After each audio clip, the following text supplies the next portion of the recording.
தமிழகம் தலைநிமிர தமிழனின் பயணம் அப்படின்னு ஒரு யாத்திரை எல்லாம் இப்ப கிளம்பியிருக்கீங்க. நேத்து தான் தொடங்கி இருக்குது. எதற்காக இந்த யாத்திரை? இந்த யாத்திரையை வைத்து என்ன தேர்தல் பிரச்சாரம் தானா இது? கண்டிப்பா தேர்தல் பிரச்சாரம். ம்.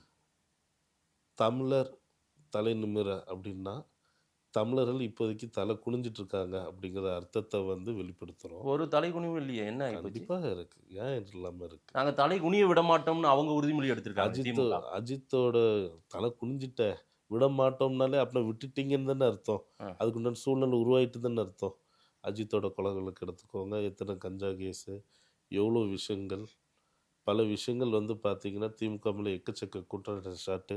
நேத்தைக்கு பார்த்தீங்கன்னா, அதில நடந்த எல்லா விஷயம் தீங்கான விஷயங்கள் எல்லாமே ஒரு குறும்படமா எடுத்து தலைவர் போட்டிருக்காங்க. ம். ஸோ இந்த மாரி பல்வேறு விஷயங்கள்.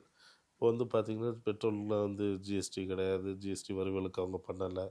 பல விஷயங்கள். இந்தியா ஃபுல்லா ஜிஎஸ்டி நம்ம குறைச்சிட்டோம். பட் தமிழ்நாட்டிலேருந்து குறைக்கக்கூடிய ஜிஎஸ்டி அவங்க குறைக்கல. ம். இன்னும் அவங்க குடுத்த ப்ராமிஸ் வாக்குறுதிய நிறைவேத்தல.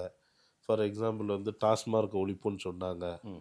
இதே முதலமைச்சர் தான் குடும்பத்தோட கட்சி நபர் எல்லாருமே முகமூடிய மாட்டிட்டு டாஸ்மார்க் ஒழிப்போம்னாங்க. ஒழிச்சிருக்காங்கல்ல? ம். ஒழிக்கல. ஒண்ணு சொன்னத செய்யணும். எது நடைமுறைக்கு சாத்தியமோ சொல்லணும்.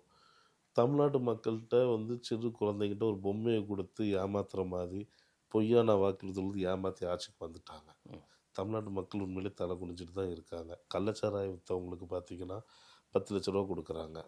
கரூர்ல ஒரு 41 பேரு பார்த்தீங்கன்னா, மிஸ்மேனேஜ்மென்ட். ம். என்ன சொல்றது? இன்டெலிஜென்ஸ் கம்ப்ளீட்டா ஒண்ணு நெகட்டிவிட்டியா இருக்கணும். இல்லைன்னா இது திமுக காரங்களே செய்த ஒரு பிளான் பண்ணி செய்த ஒரு சம்பவமா இருக்கணும். ம். அப்படி இல்லைன்னா, இன்டெலிஜென்ஸ் மிஸ்மேனேஜ்மென்ட் 2ல ஏதாவது ஒண்ணு தான் இருக்கணும். ம். இன்டெலிஜென்ஸ் ஃபெயிலியர்ன்னு வச்சுக்கலாம். ஒரு இன்டெலிஜென்ஸ் ஃபெயிலியர்னா, அப்பன்னா அந்த ஆட்சியே ஃபெயிலியர் தானே!